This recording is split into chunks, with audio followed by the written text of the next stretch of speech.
Can you all hear me okay? Is the camera running? Amazing.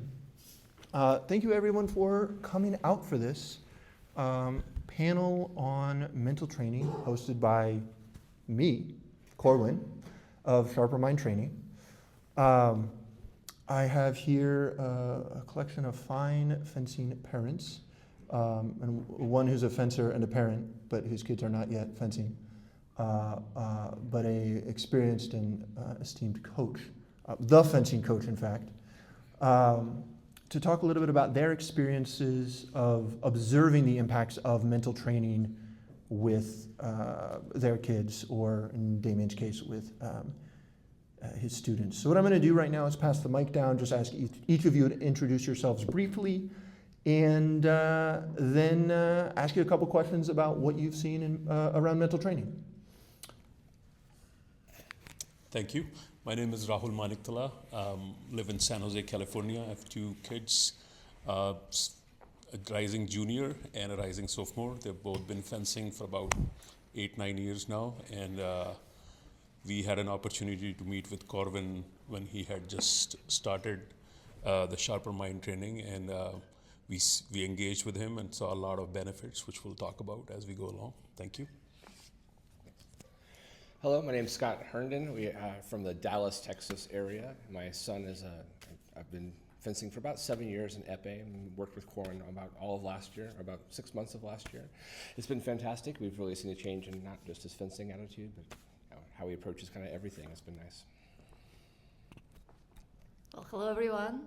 My name is Lioznyansky. I am a mom of two boys. One of them is 18, one of them is 14. We've been in the fencing world since my 18-year-old was 5.5. So we've been in this for 13 years. My oldest is the last year junior in fencing, and a senior just finished senior year in high school. And my younger one is a second year Y14.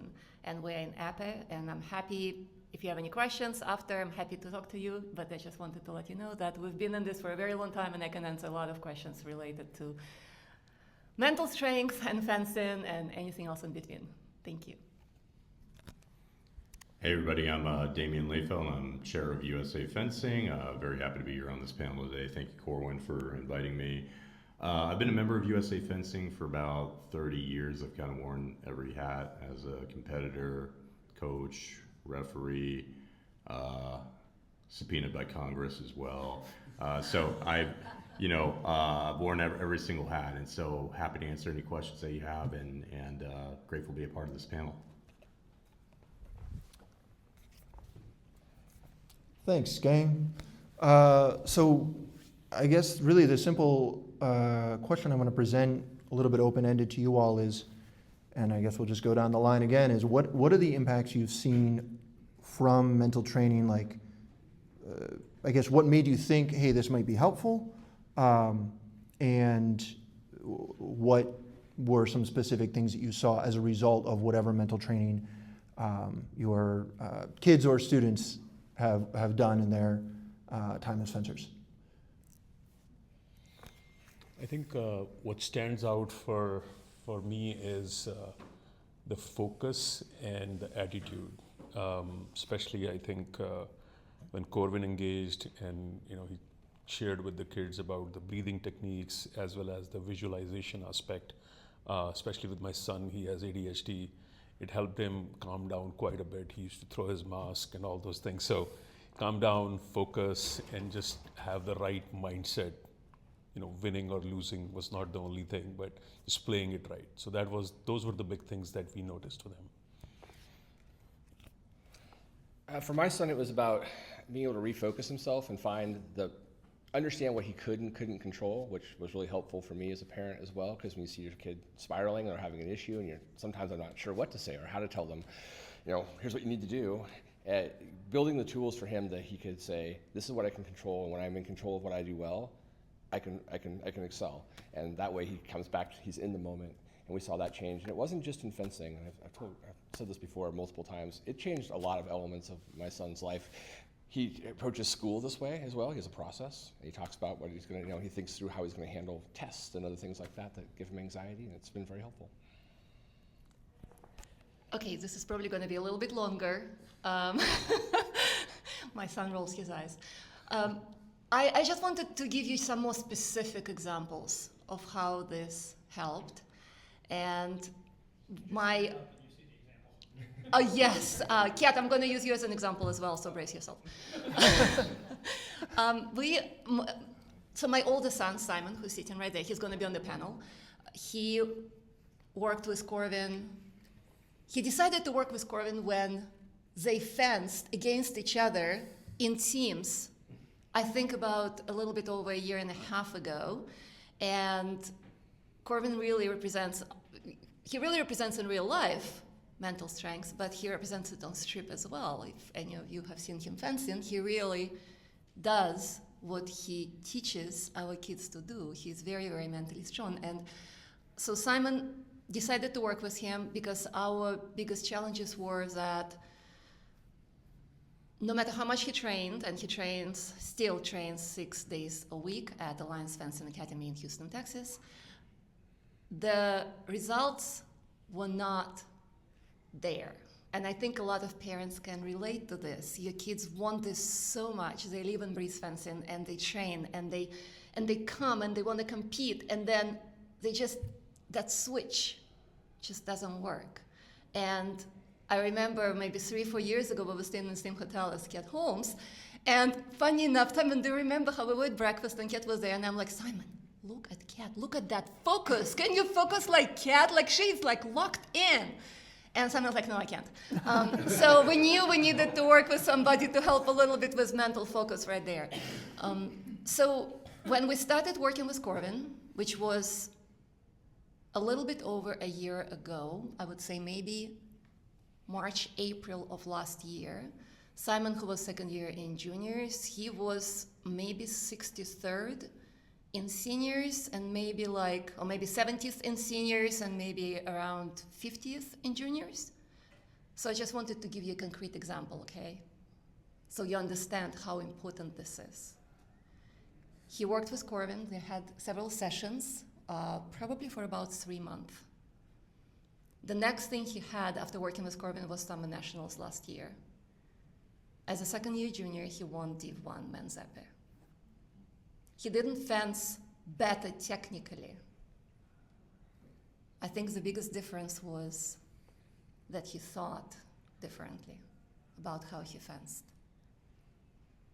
And then a year later, he's number 1 in the US in juniors, number 1 in the world in juniors, number 5 in the US in seniors. And it's still work in progress, but we're really grateful for the foundation and for everything that you taught him, because he really applies it in fencing. We still need to work on staying focused. I don't think we'll ever get to the level of Kat Holmes, but we are working on it. And I really, really believe in this. I really believe in this program, and I really think it will help your kids turn on that switch in themselves and take everything that they learn in actual fencing and apply it not just to fencing, but also to real life. Thank you. Thank you so much. Can I grab that back for 1 second? Yeah, of course. Yes, Kat, but you know how to lock in. I really appreciate everything everyone has said about me, but I don't want to be the only person embarrassed right now. So let's have a round of applause for our world number 1.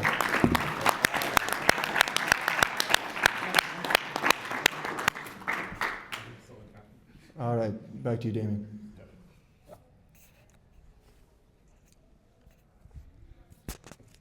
So I'm going to make this about Corwin just real quick.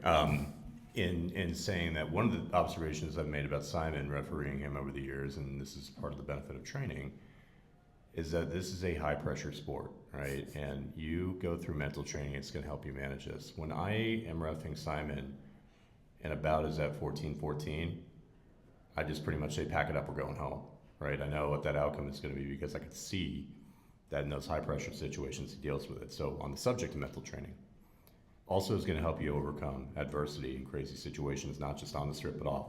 How many of you have watched the Rio 2016 men's épée final between Sung-Young Park and, not Sung-Young Park, Sam, help me out here. It was, No, it was Park Sang-young and Imre. thank you, and Imre, right? How many of you have seen this bout? Raise your hands. Okay, not enough hands. This is, in my opinion, the single greatest épée bout of all time. Men's épée bout. I would say that the 2020 Tokyo Olympic final between Sung Yuen and Popescu is probably the best women's, but that's neither here nor there. 14-10 after the second period, Geza Imre is pretty much dominating this bout. And you watch Sung-Young Park at the 1 minute break, kind of shoos his coach away, takes off his mask, and what he says to himself over and over again is, I can do this, I can do this, I can do this. That was mental training in effect right there. And what does he do? Turns the bout around. You're down 14-10 in épée, that is a death sentence most of the time. And he gets out there and he did it. He executed his game, right? And it was because of that mental resilience, the ability to overcome adversity, that he was able to do that. So it's really, really important, no matter what level of fencing you're at, and I guarantee you're gonna be able to take that ability to overcome adversity and spread that to other facets of life off the strip as well.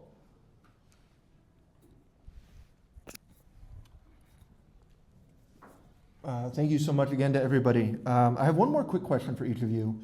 And just in like a few words, what do you wish you knew a year ago, 2 years ago, about mental training and about supporting your fencer or fencers through their progress as competitors?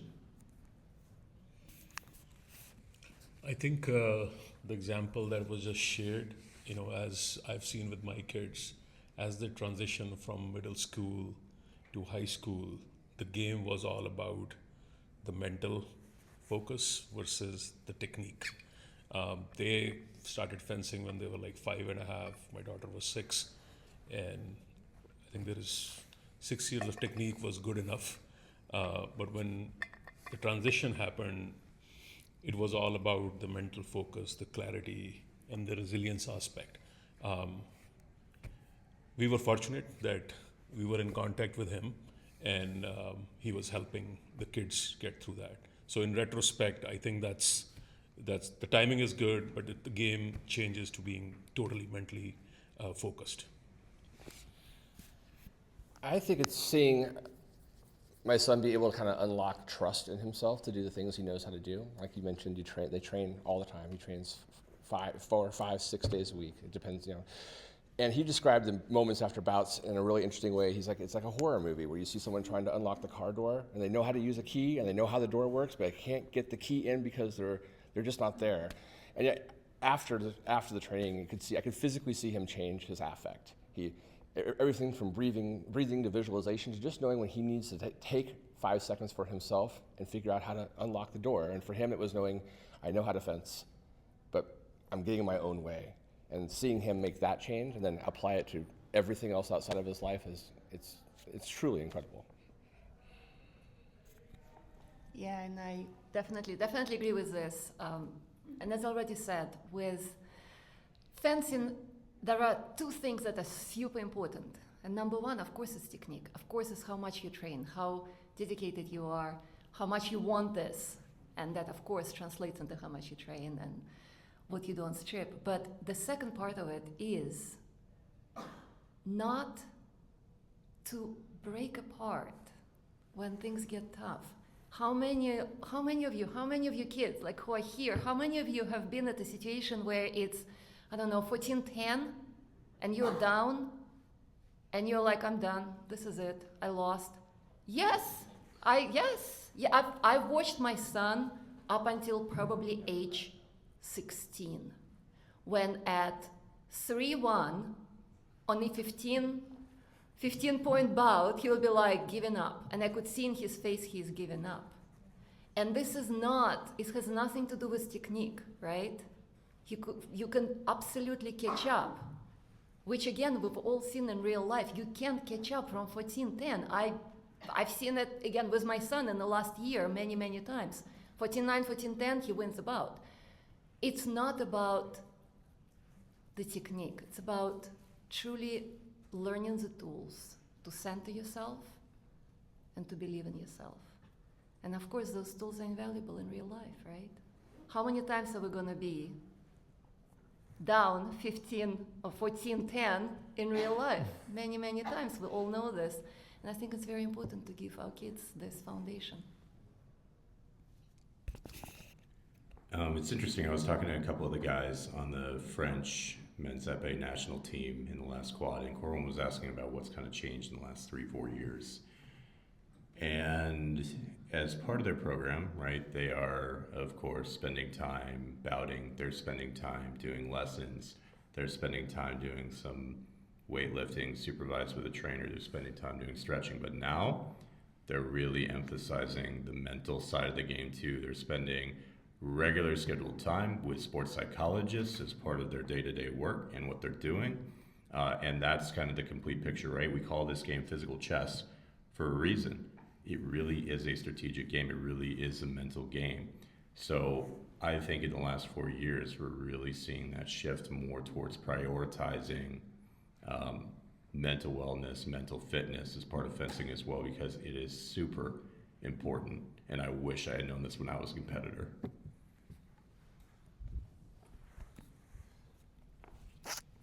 Thank you all again so much. I think one thing I have to add from my experience in working with these kids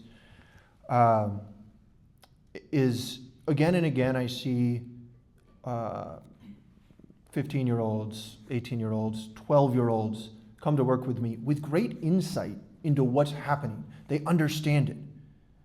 And internal resilience and a willingness to try and try again, just lacking the how. How do I adjust? How do I calm down? How do I focus and lock in? And so it's this, sometimes I just feel like I'm the guy who puts the last brick in the wall, and then everyone's like, oh, now the wall is great. I was like, yeah, but there was just this one little thing of, oh, take a deep breath in between touches. Whoa, okay, I'll try that. And then it works really well. But so much of this stuff is already there, and it's really, really cool to see that. Often a lot more than I think it was there for me at that age. So anyhow, thank you so much. What we're going to do now, I'm going to let you all free, and I'm going to ask up a panel of athletes. Well, Damien, you can stay, because you're also a fencer. So thank you so much.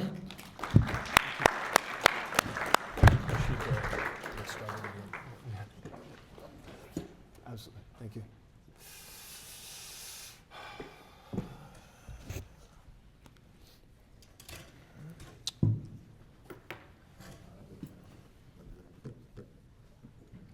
Now this crew, I can introduce myself. We're going to start at the other end. Damien Lehfeldt, as he said, chair of the Board of USA Fencing. Also has a distinction of fencing on a team that I fenced on and the only ever NAC gold medal I've gotten. So we've had a blast fencing together, been teammates for many, many years. Great fencer, excellent coach, writes a solid blog. Check it out sometime. Then we have Sam GP, Canadian national team member, former. What was that result you got at Pan Am's? 2 bronze medals. Some medals at Pan Am Games. Currently runs a YouTube channel where he does a lot of video analysis. Soon I hope to have him analyzing his own bout from Saturday. The one pool bout that he lost in an event where he got top 8 in Div 1 on Saturday. So good job, Sam. Taking only 2 lessons in the last year. You know how you do that well? Mental strength. Yeah. Who's channeling me? Yeah. Then we have Simon Lioznyansky, who, well, you heard a little bit about him so far, but I'll say it again. Won Div 1 Summer Nationals, won one Junior World Cup. Won one, got top 8 at 2 juniors, won Senior Grand Prix. You say that. I got gold at a Junior World Cup, both in individual and teams. I've made top 8 at 2 other Junior World Cups this season and at a Senior Grand Prix.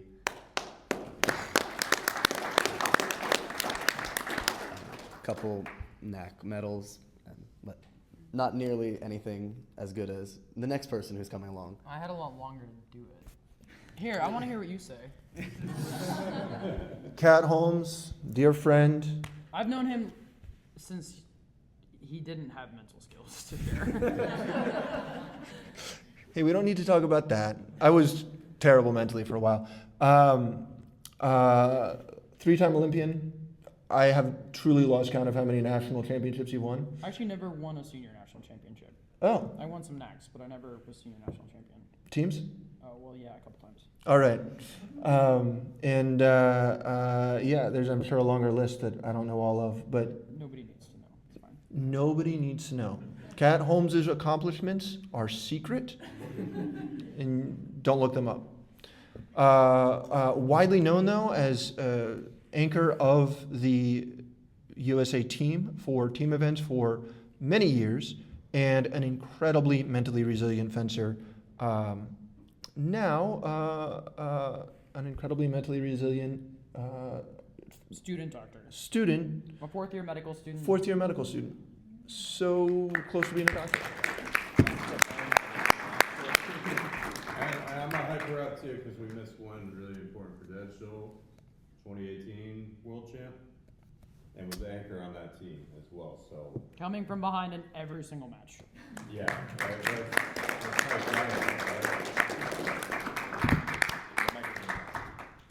Thank you so much. This is what happens under pressure when people are watching. You forget stuff.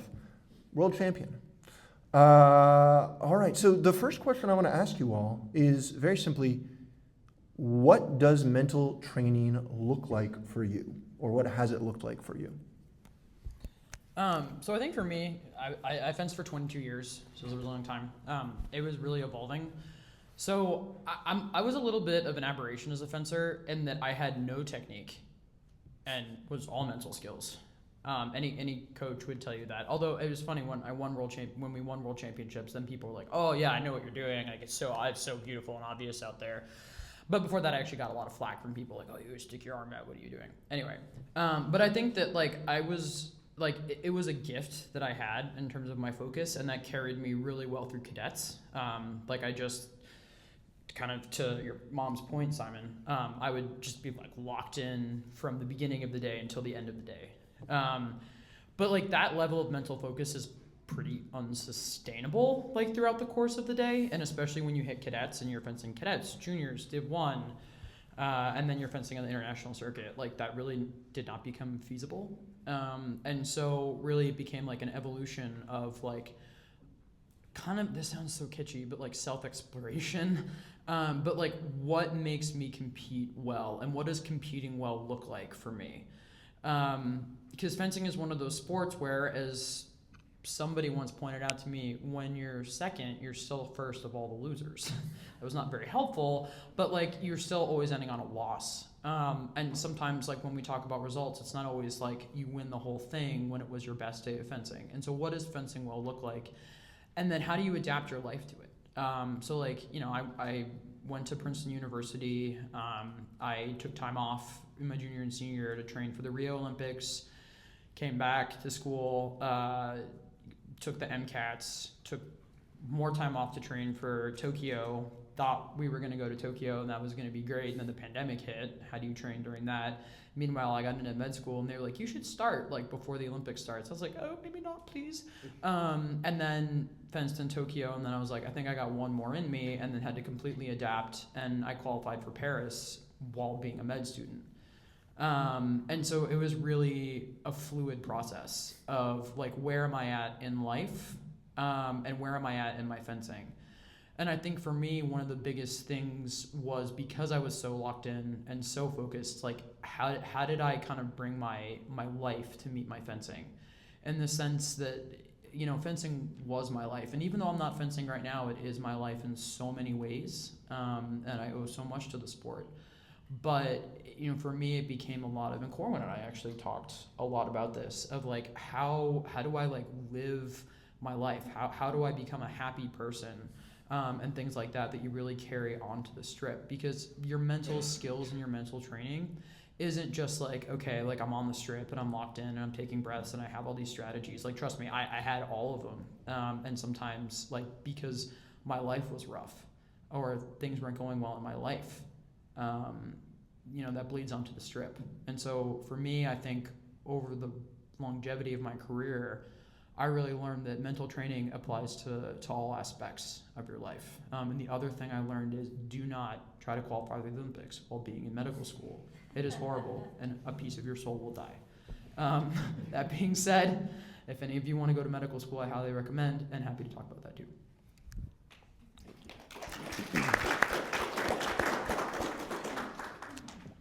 Well, I'm not in med school while training for the Olympics, but I think that mental strength really, as my mom was saying, I'm a very kind of non-focused person. I can't multitask at all, and I am kind of like anti-locked in at all times. So I think being able to just take a deep breath and focus in times when you need to, which Corwin definitely fully helps with and teaches you lots of skills to be able to do this, whether it's for a priority touch or even just before pools. If, like, for example, I used to always lose my first pool bout consistently. Doesn't matter if it's a 7-year-old who picked up a blade yesterday or if it's a really good fencer losing the first pool bout. But now I've learned to be able to breathe before, focus myself before that first pool bout, and go into it fresh and ready to fence and locked in for the bout. So I think really just being able to focus yourself at any point of time is what mental strength shows.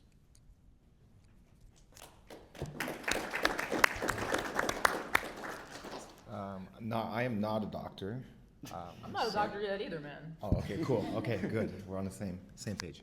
Anyway, I've had an interesting way to go about fencing. Basically, I started when I was 15, which is where I feel a lot of the kids now are like, if I'm not world champion by now, I might as well quit. So I basically start where a lot of people like almost stop to some extent. And then I basically stopped for a while. I worked full time while doing it. I'm basically an advocate for the passion of this sport. Damien has ref me more often than not, and sometimes I get heated. Sometimes. You? Never. But basically, so I trained in China for a very long time and for about 3 years, and they're notoriously very technical fencers. So I came back out and I can outwork anyone. But mentally, for a long time, I could not. So when I met one of my favorite coaches and people in the world, Eric Bloss, who's an Olympic gold medalist, he was like, dude, there is nothing in a lesson I can teach you, but you gotta lock in, like, mentally. You're playing games and you can't play them back. That's where I went from like being good to being, or like, I guess very good, or like a contender. Because I was already okay, but then like on one day I could win a competition, and the next day I would crash out immediately as soon as I lost. And it was very, very hard. Or I would start playing games and then I couldn't finish them. It was insanely hard. So notoriously, you've refed me against Omari Smoke, where it got a little bit heated, but I ended up winning. But like I never crashed, like I almost crashed out, but I never went over the edge. But a younger me, I would have gotten into a fight and potentially black-carded. It was like there. But even now, you'll see I lost a match, and we're gonna put it up for display. And it's one thing I was very adamant on my channel is that I will put every match that I win or lose, whether it's good or not, I don't care. I will put myself out there because it's hard. It's not always fun, but it keeps me honest. So for me, that was my coping mechanism. But like you guys said too, there's a fix your life, fix your fencing. Fencing is a huge part of your life. And if you cannot find ways to fix that, it leaks into your real life. I was a financial advisor for like 6-7 years. And the habits I built into that also leaked into my fencing. So basically, if I was freaking out during a fencing match, actually I would start rushing. If I was freaking out at work, I would start rushing my work and I would make mistakes. And when you make mistakes in finance, you get nah, you get in a lot of trouble. So basically, I would start doing little things. What's the first actionable thing I can do in the moment? Answer the easiest emails. What's the first actionable thing I can do in a bout? Take a hike. Little things that would leak, like just take a hike to the end of the strip and back or something, right? Just the first thing I can, a hike, like a walk. On the strip? He's talking about pausing in between touches, Oh, which is a pausing, yeah. fantastic idea. I know, you'll probably see it in Absolutely the do video. That was a setup to bring that out. Yeah, but that's called delaying the bout. If I'm refereeing, we're gonna have Details, I'm pretty sure you've warned me for that. But anyway, I'll do it to the point where I'll get a yellow card just for myself. And if I get a yellow card, I'll tie my shoe, whatever it is. You've told me, Sam, your shoe's fine. You've told my students, your shoe's fine. But there's things you can do, and it's okay. As long as it's respectful, you can. Fixing the contact lens is really good. They can't see the Yeah, or I used to have long hair, believe it or not. I would tie it. There's a lot of little things that you can control and make your fencing a whole lot better. So anyway, mentally, once I was able to fix that, I got way better. And then, I guess now somewhat famously, I got top 8 yesterday, and I haven't really trained properly in 2 years. I can count on one hand how many lessons I've taken. And obviously I've had prior training, but like I went in because I told all my kids, you guys are all being too scared. I will register only if you all register. I may lose everything, and that's cool. I happen to win, so I got to show a really good example, but I also lost a few bouts, and that's okay too. Most of my bouts I was down. All my DEs, first DE, I was down 10-8. Sergey's like, if you win, I'm buying you dinner. I was like, bet, all right? But I was smiling the whole time. Second bout, it was a Canadian kid that I used to fence with, but I started down. Bet, we're winning again. Third bout, it was Miles Weiss. I was down the whole time up until the end, but I forced him to fence me for 9 minutes. I did not outwork him physically, I was dead. But mentally, I was just locked in. So when there's a will, there's a way. So anyway, if I'm anything of an example, I'm like 38, by the way. I really believe I was not like athletically gifted as a child. I was very chubby when I started fencing. I went through so many ups and downs. I had to stop for 2 years just to make sure I could afford fencing. If I can do it, like any of you can, you can.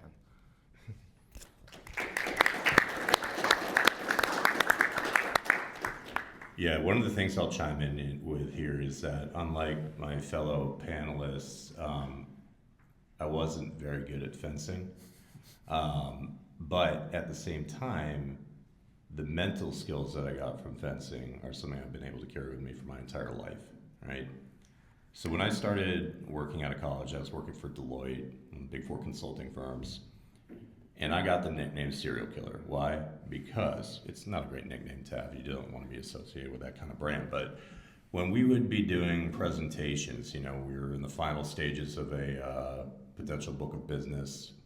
They'd put me out there, right? Because I was super chill, conversational in front of a panel, things like that. And that was because anytime I gave a major presentation, anything like that, I would use positive visualization, which I learned from fencing. How many of y'all are familiar with positive visualization and what that means?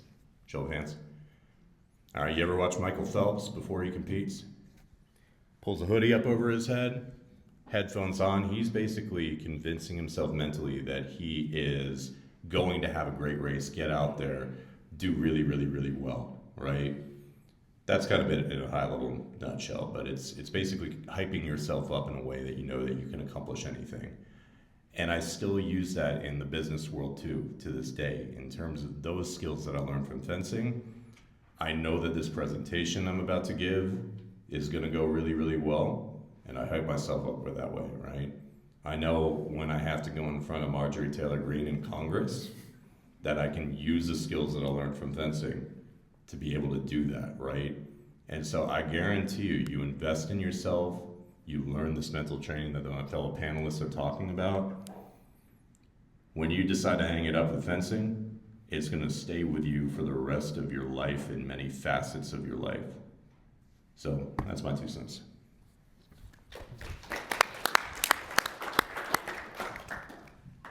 Thank you so much. I'm not gonna take some questions from the questions that people submitted ahead of time, and then just throw it to whoever feels like answering that question. None of them are targeted specifically at any of you, which, I don't know, that's on them. First one is just how to be calm and focused for every competition. How do you what? Be calm and focused for every competition.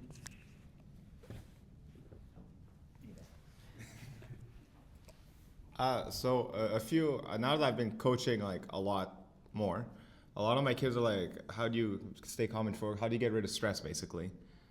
And to be honest, you kind of don't, but you learn to work through it. It's always, if you're not stressed, you honestly, to some extent, you don't care. But it's there. You're stressed because you care. But like, is this the only place in your life where you're stressed? Do you get stressed at work? Do you get stressed during work interviews? Do you get stressed at things you do? So these are things that you have to actively work on. If I go to practice and I am stressed, it is not a bad thing. It is an opportunity to work on what I do when I'm stressed. So I personally, Eric made me put like a board, and he was like, every time you feel bad, check, check. So step 1, hold myself accountable. Then step 2, what did I do about it? So that's where I learned to walk in the strip and back. If the ref says no, bend your blade, something. There is something, but there's always a way, right? And there's a will, there's a way. Then step 1, step 3, check my glove, whatever. There's always a way to chill and relax. So find ways that work for you. Also, another one is know your warm-up before a competition. My warm-up takes about 2 hours. One of those hours is listening to music until I can actually feel my heartbeat. Your warm-up gets longer as you get older. Facts. Incorporate that. For me, a lot of it was just listening to classical music until I could just breathe with it. And then I would start my physical warm-up. So find what it is. A lot of high-level athletes have a very consistent warm-up. So I would recommend that. But yeah, step 1, hold yourself accountable. And then 2, start doing actionable things on a regular basis, because you practice technical actions, but are you practicing stuff up here? More often than not, no. And if you only do that, if you hold yourself accountable once a week, is that good? When you could be doing it 5, 6, 7 times a day, it adds up really fast. Okay. So one of the things that really helped me all throughout my career was kind of like understanding the science behind the human body and to some extent the mind. We don't know a ton about the mind and the brain, but there's some science out there. So when you're anxious, when you're nervous, there's something called your sympathetic nervous system that gets activated. Fun fact, you have many different nervous systems inside your body. But your sympathetic nervous system is what you may have heard of as your fight, flight, flight, or freeze. And so basically, like, if you can think about like a bear is coming at you, like a caveman living a million years ago and a bear is coming at you, your sympathetic nervous system gets activated. So like what happens? 1, your heart rate goes up, your blood pressure goes up, your pupils dilate, you start sweating. And why is that? I mean, basically through like a whole metabolic cascade of events, your body is like giving you epinephrine or adrenaline, which gives you the ability to like move a lot faster and lift a lot heavier things so you can get away from the bear. But if you're thinking about getting away from the bear, like, do you want to run away from the bear? Do you want to pretend to be dead for the bear? Or do you want to hide from the bear? And all of us kind of have some innate reactions to this as to which of the 3 our bodies innately choose. But in any event, the fight or flight response is triggered. And so while this does give us really great abilities, it's also something we contend with. So kind of as our esteemed panelist was saying, like, if you care, you have that fight or flight response. You have that adrenaline. It's giving you like literally superhuman abilities. But studies have shown there's really some excellent data. I mean, now in athletes, but some of the first studies were done in actually fighter pilots, looking at how concentration varies with heart rate. So again, when you're nervous, when you're anxious, when that sympathetic nervous system is activated, your heart rate increases. So your resting heart rate, we're all athletes, we're all fit. So it's probably like, your resting heart rate is probably between like 50, 60, maybe 70 beats per minute. And you slowly start ticking up. Whenever you get above about 100, that's when you are considered like tachycardic. So that's like when medically speaking, you have an increased heart rate. Then you get up to 120, you get up to 130. When you're at 130 beats per minute, that's actually considered where you're in the zone. So what is the zone? That means that your senses are heightened to the point your pupils are like, dilated enough that you're taking the most information in, and you're not at a point where your heart rate and your blood pressure are kind of messing with your brain. So like 130, 140 beats per minute, that is the optimal zone in which you can think and compete, or like think and move. The higher your heart rate goes, so we're talking 150, 160, you start to lose cognitive abilities. You actually you get tunnel vision. You stop hearing things. They've done studies again in fighter pilots where you like start losing the ability to do basic math. And so you really want to target that heart rate zone. Or they've also shown that if you train in instances where you are very stressed or where your heart rate does increase that high, you can get used to it. And so that was kind of one of the things that later on in my training, where I started using a heart rate monitor. It's not like I was stressed every single practice. That would be like a lot.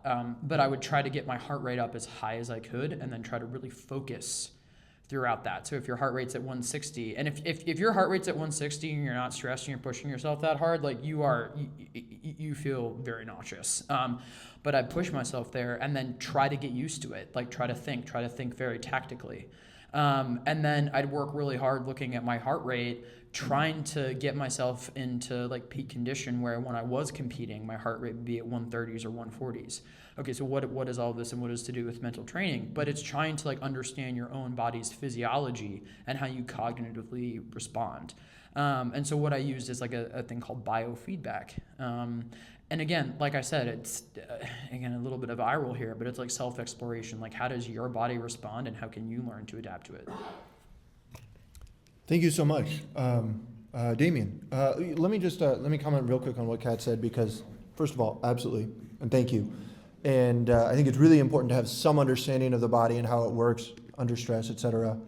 I will say experientially, I think it makes a big difference if your heart rate goes up because you get scared versus if your heart rate goes up because you do a really good warm-up. I recommend the second one. Also, I will say, I feel like I should be taking notes on this stuff. I love it. I love the expertise that's here at this table. But one of the things that I'll mention is a few months ago I was at practice and I fenced about with Yesa Ramirez. He's a Olympian as well. And I worked really hard physically and I wasn't perfectly clear-minded, but I was able to think and mentally navigate that bout. And afterwards, I checked my my little wrist heart rate monitor. My heart rate got up into the 180s. And so this is to the point that with training, you can process at that high level of stress.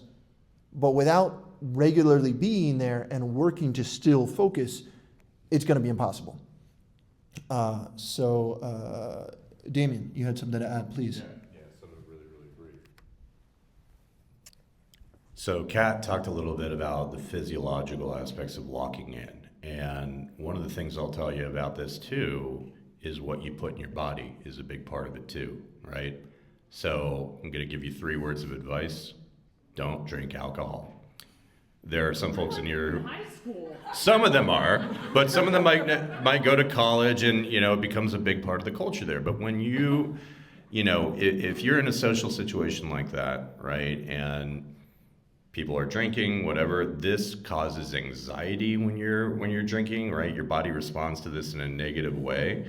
And, when I talk to the French guys, like none of them drink till after a competition, right? They keep it completely out of their system, out of their body. You're gonna lock in. You're gonna be able to process information a lot better when that's not in your system. And I'm just gonna say, if you got French people waiting to drink wine, that means it's serious. I'm also just gonna say I never encountered an athlete that was like drinking alcohol during competition. I think also the night before is a big thing. But thank you.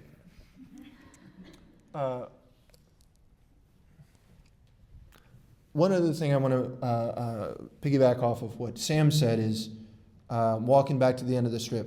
And this is really all of these things that we've talked about in the moment of stress that you do. All of these things that a lot of the skills that I teach, I think it's very important to practice them when it's easy.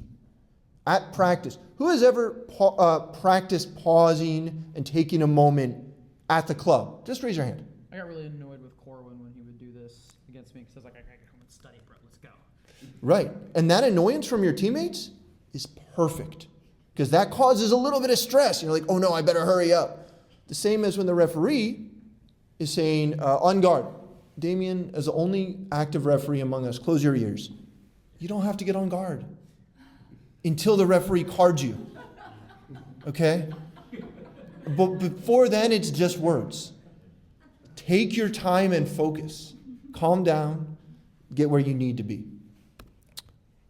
All right.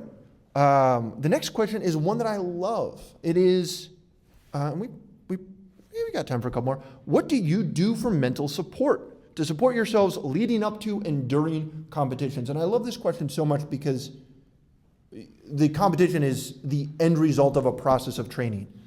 So what do you all do, or who wants to take this one, to get yourself ready for a competition and support yourself throughout it?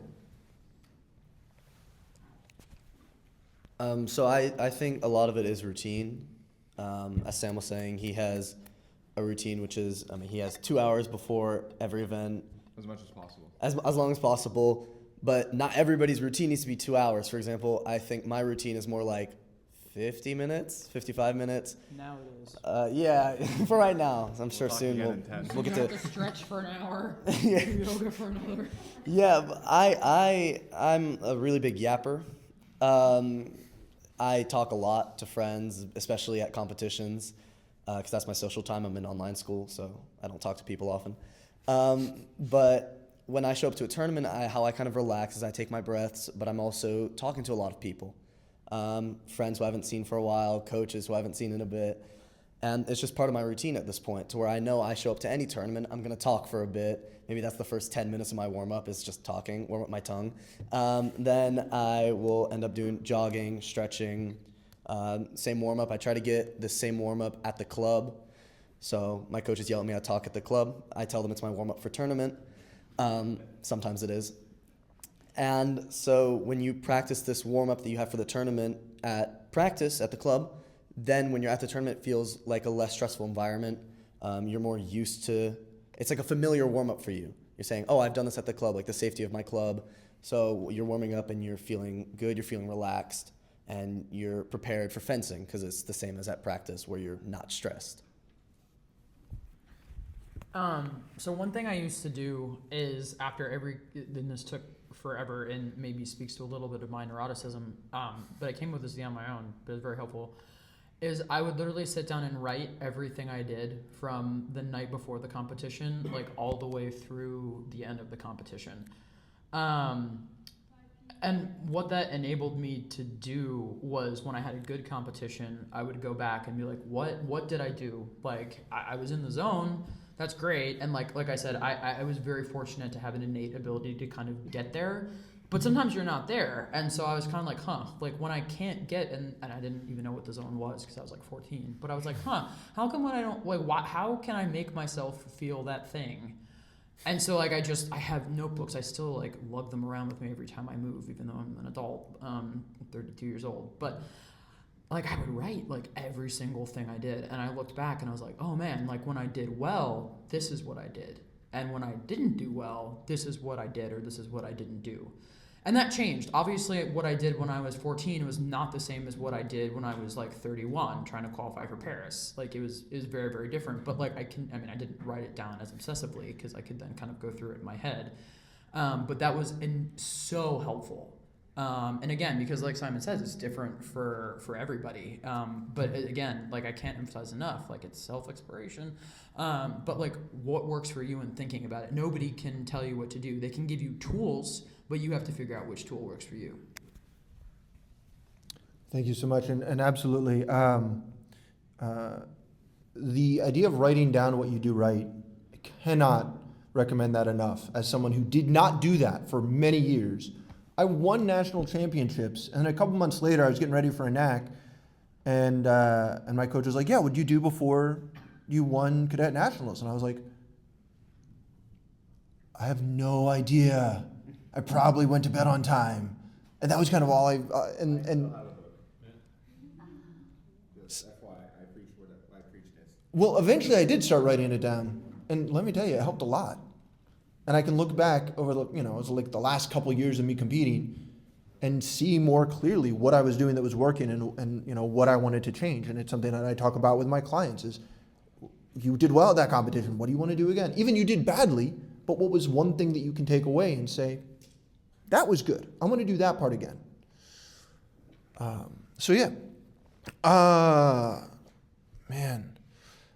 There's a few questions about this, so I'm going to combine these. How do you overcome doubts about your fencing and your capabilities? Leave it at that. Okay, so when you compete a lot, you lose a lot. It just happens. It's kind of weird for me to sit up here and have people like, oh, like you went to, I mean, obviously I have recollections of these events. But like you hear about all the times that I won, I lost a lot. And like, I think this was especially relevant for me when I was in medical school and trying to compete in the games, or trying to qualify for the games, and like literally everybody else was 10 years younger than me, and I was like, I'm a has-been, I'm a washed up, like I can't do this, like what is happening? I would be like studying in between pole bouts, studying in between DE bouts, and I was like, how can I do this? Like the self-doubt was like, it was crippling. I mean, you can ask my teammates. And I think that like what it comes back to is really something that we talked about here a lot is you kind of trust the process. I didn't forget how to fence overnight. Like the circumstances in my life had changed, and I had to deal with them, but I kind of like trusted the process. And I think also, like you're all so young. How many of you have seen the movie Chariots of Fire?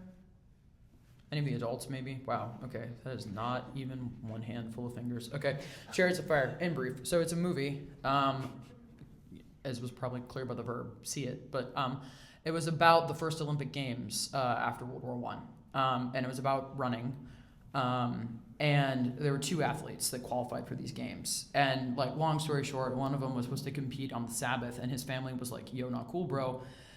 And he, at one point, was like walking with his sister on the marsh, who was basically giving him grief about competing in the Olympics. And he was like, God made me for a purpose, but he also made me fast. When I run, I feel his pleasure. And like, whether or not you believe in God or whatever, like, I think at a young age, I realized like I feel right when I'm fencing. Like, this is what I was made to do. And coming back to that, like, my self-worth, like, certainly, like, I felt better about myself when I was winning and worse about myself when I was losing. But moving past that, like, I loved fencing. I still love fencing. Like, I haven't fenced since Paris. This is my first event since Paris. I'm working sports med. But realizing that, like, these are my people and, like, this is where I want to be. And really coming back to that. So like trusting your process in terms of like, I know who I am as a fencer, and I know who I am as a person, but like, I want to be here. I want to win. Like, don't not want to win, always want to win. But like, putting that aside, like wanting to be there, wanting to fence, the verb, that was always what I really came back to when I was doubting myself. Thank you so much, Kat. Yeah, 1,000 times that. What I'm hearing you say kind of is, in those moments of doubt, returning to the core reason, the foundation of why you're there. That you love the sport, that it feels good to do it. Just real quick, who's ever loved fencing, had a really great time, and then at some competition forgotten that and been like, this is bad, I don't like this, right? Notice everyone at this table, with all the medals between us, have all had that experience. And there have also been times, in fact, I have my story of, I'm a washed up, I'm a has-been, was in 2022, I hadn't made any results for like 10 years or more. You medaled in the Div 1. In 2022. Okay, sorry. When I went into that competition with a very, very clear and specific focus, I'm not here to win. I'm here to have a good time. Not party, right? But whatever I do, I'm going to do it in a way that I enjoy. And I'm going to make sure that I control the controllables, the process, something I preach ad nauseum. And I did that, and I had a blast, and I also happened to get a path of fencers that I could fence against and beat, and got one of my best results in Div 1. I got third at that competition. And then So, you really had fun. and then I did have fun. That was a good time. And yeah, please. Okay, that's gonna make you reach. I got the French grip. So I'm like very fortunate that I get to hang out with guys like Sergey Bida and Jean-Michel Lucenay on the regular. And there's a lot of things like you guys, I don't know if you heard this quote, but I failed more than you tried. Fall down, get up. Fall down, get up. But also, has anyone read Inner Game of Tennis?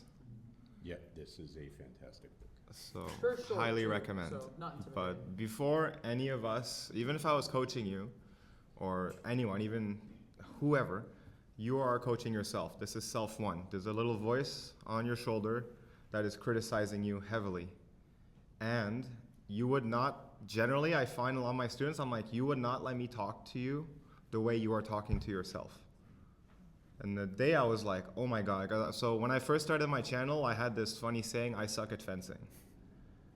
I kept the picture, I kept the post up, I can call myself out, but I completely removed that from my vocabulary because I realized I was consistently bringing myself down. And then from there, we can go to comparison being the thief of joy. So I get to hang out with Sergey Bida, I get to hang out with Jean-Michel Lucenay, and they are the first guys in a room that will hype me up before themselves. Like I help Sergey with his app, we film videos, I help Jean-Michel, and every time we go somewhere, they're like, oh, you guys fencers, you guys good? I'm like, dude, these guys are Olympic medalists. He's like, dude, you're Canadian champion, you won a tournament in China. And I'm like, yeah, well, you guys are good. He's like, I didn't have your circumstances. They lift others up before even looking at themselves. They don't even think about judging themselves. They lift everyone else up around you, and for me, this was insane. I was like, you just stop thinking about yourself. You just think about the moment. Anyway, I'm not 100% sure where I was going with this, but if this can help, just the common denominator between these two insanely high-level athletes is they brought everyone else up around them up, and that makes them amazing. Keeping calm. So one of the things that, oh, did this just die? I think you killed it. I killed it with my book. All right, can everyone hear me? All right, cool. So one of the things that I learned, I think a little bit too late in my fencing career, was to not chase material things. A rating, right? I was always so focused. I want to get my A rating. I want to get my A rating, right? I want to win this I want to get the medal, right? I started convincing myself, like just kind of my mental coping mechanism was, I would tell myself no matter what the score was, it was 0-0 every touch, right? Get back to the line, it's 0-0. I'm up 14-5, it's 0-0. I'm down 14-4, it's 0-0, right? And the more you're focusing on the next touch and not if I win this bout, I get my A rating or my B rating, whatever, it's going to go a long way when you stop chasing those material things, right? So I remember the competition where I won my A. It was a Green Gator. It was like a 140-person competition. And the entire day, I didn't care. I didn't care about the result. I was just focused on the next touch, right?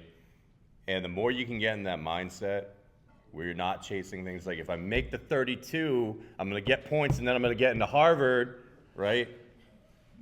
No, just focus on the next touch, focus on having fun. That's when Corwin and I were on teams together, it was about fun, right? Like us hyping each other up, giving high fives, that's what it's all about.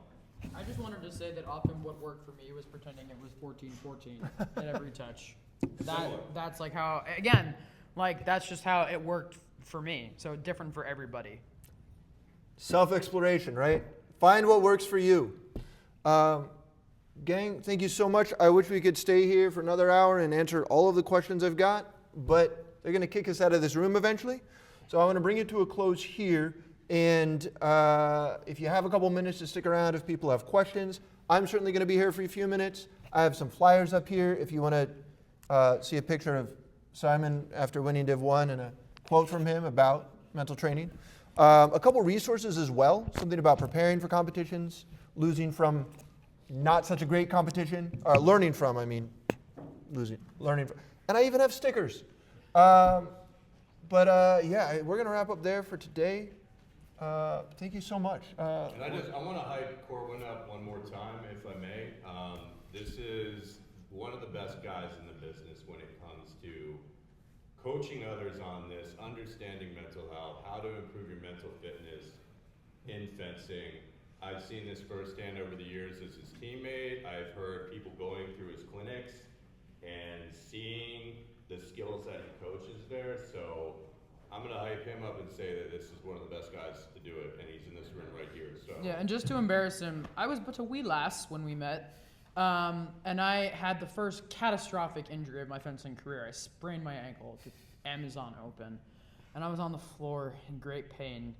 I felt like I couldn't walk, and Corwin literally came over and like picked me up in his arms, and like I was a little heavy, but he did like limp carry me over to the bench, and then he like limp carried me to go get ice cream afterwards. Like that's who this man is.